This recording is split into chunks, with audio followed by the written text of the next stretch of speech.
Hello, everyone. It's Ricardo, and here's the podcast lineup for Popping Collars in May 2021. On the flagship Popping Collars podcast, Betsy, Greg, Liz, and I are talking about portrayals of mental health in popular culture. And Greg has an interview with director Ryan Daniel Dobson about his new movie, Hosea. Hear what went into making this updated take on an ancient story. Just when Betsy and Greg thought they were out, Going on 30 has pulled them back in. This month, like the Mafia, they discuss the finale of the Corleone saga in The Godfather Part 3. Children may be looking forward to summer break, but the Sacred Six is going back to school with the episode Boys of Summer. Special guest Eric Metoyer discusses this pivotal episode of The Wire.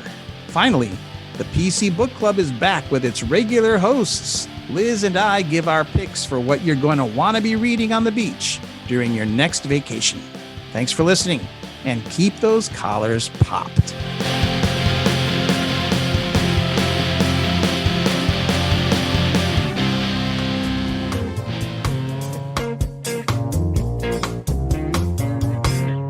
It's like Marcia Donnelly says, lambs to the slaughter here. This is the Sacred Six.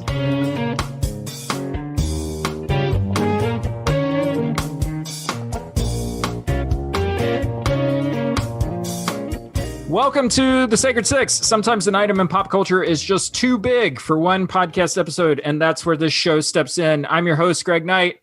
With me are my special guests.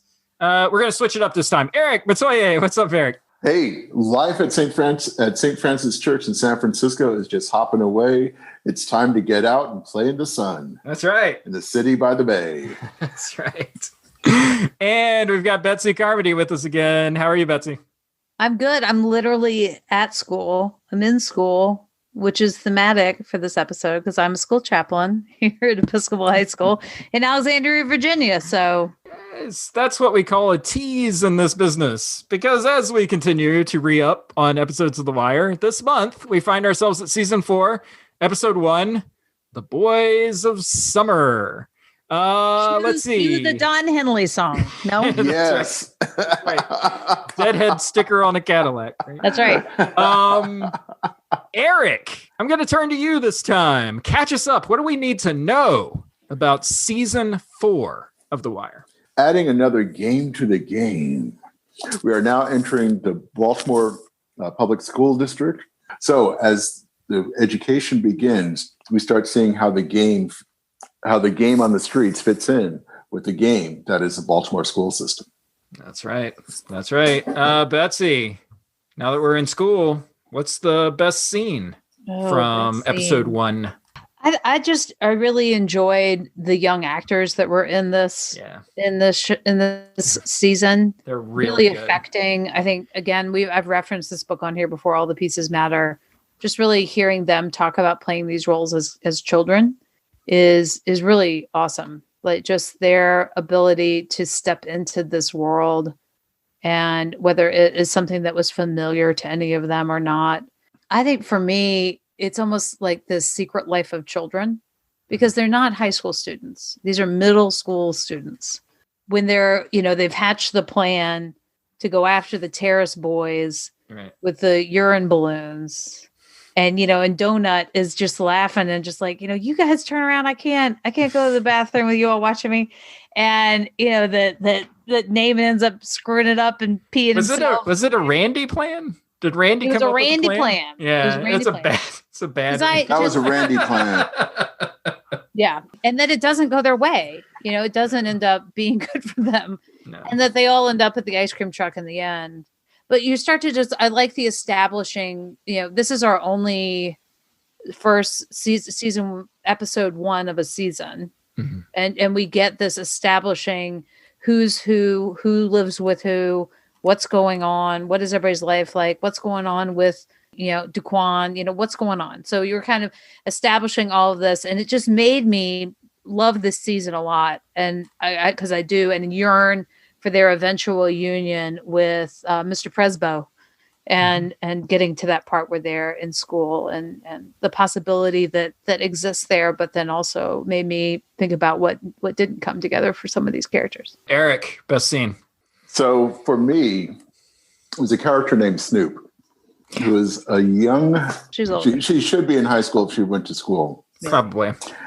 And they send her out to get some power tools because they're starting to bury the bodies, but they're not buried. They're interred in the buildings of what used to be Amsterdam. But she has this amazing conversation with Mr. I work on my house in the backyard on weekends, salesperson at Hardware World. Home Depot. And, yeah. Oh, yeah, This looks like Home hardware Depot. barn. Hardware Barn, Like, the great name, the same orange apron. And he tells her about the power tools. And he starts comparing, saying, oh, this one doesn't use power, it uses gunpowder. Yeah. It has the kick of a 27. And she starts returning conversation with him about how useful a 22 is for taking people down. And the fact that if you use any larger hardware, it's going to start breaking bones, which is not the whole point. And he looks...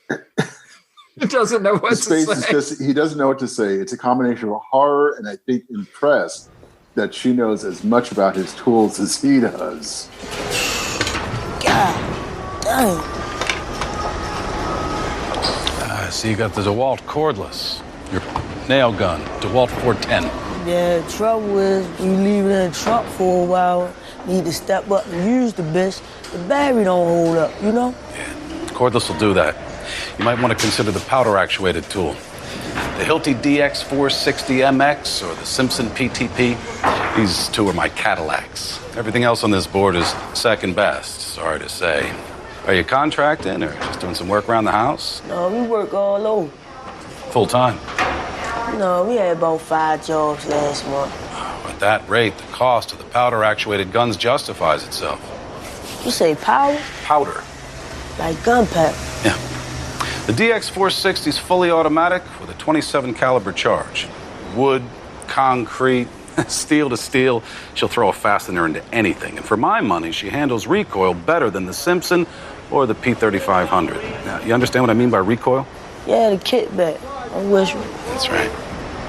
27 caliber, huh? Yeah, not large ballistically, but for driving nails, it's enough. Any more than that, you'd add to the recoil. I'm gonna go with this right here, man. How much I owe you? $669 plus tax. No, you just pay at the register. No, man, you go ahead and handle that for me, man. And keep the rest for your time. This is $800. So what?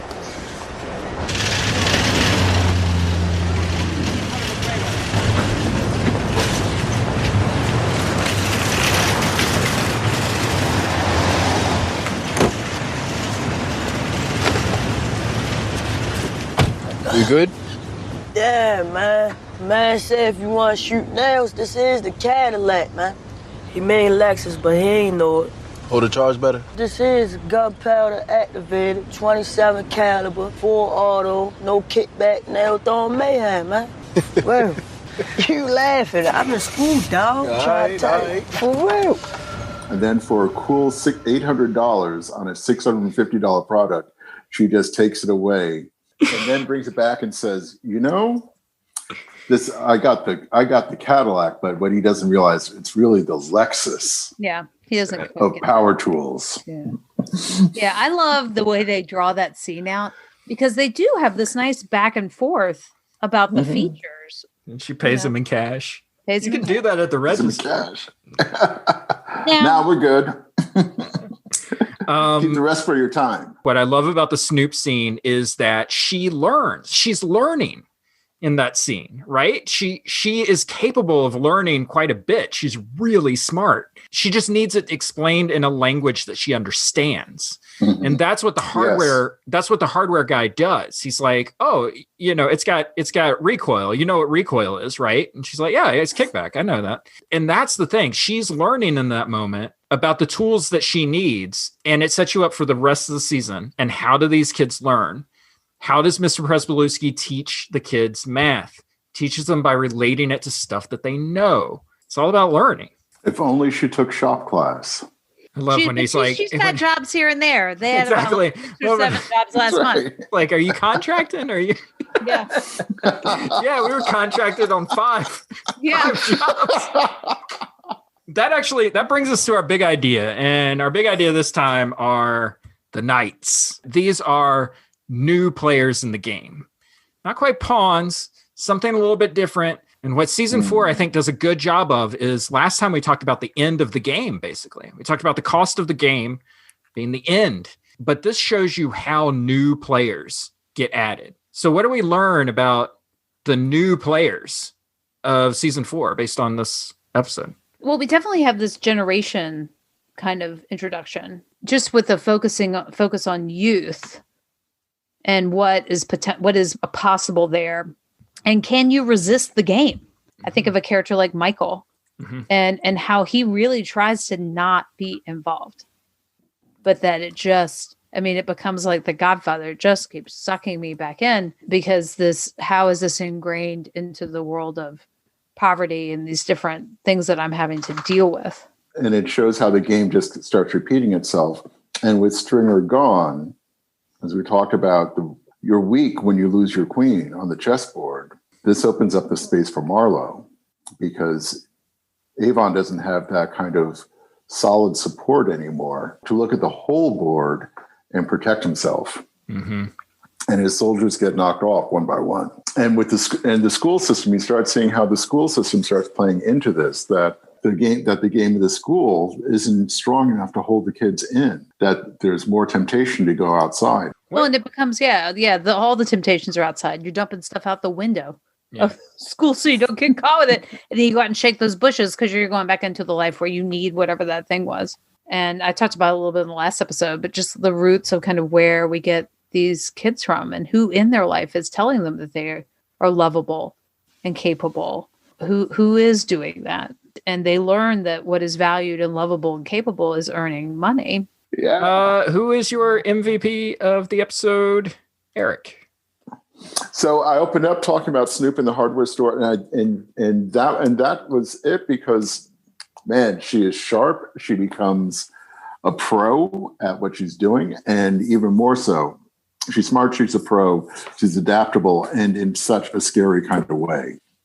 But I think she also has this very direct way of looking at, this is my job, and I'm going to learn how to be good at it. What about you, Betsy? MVP?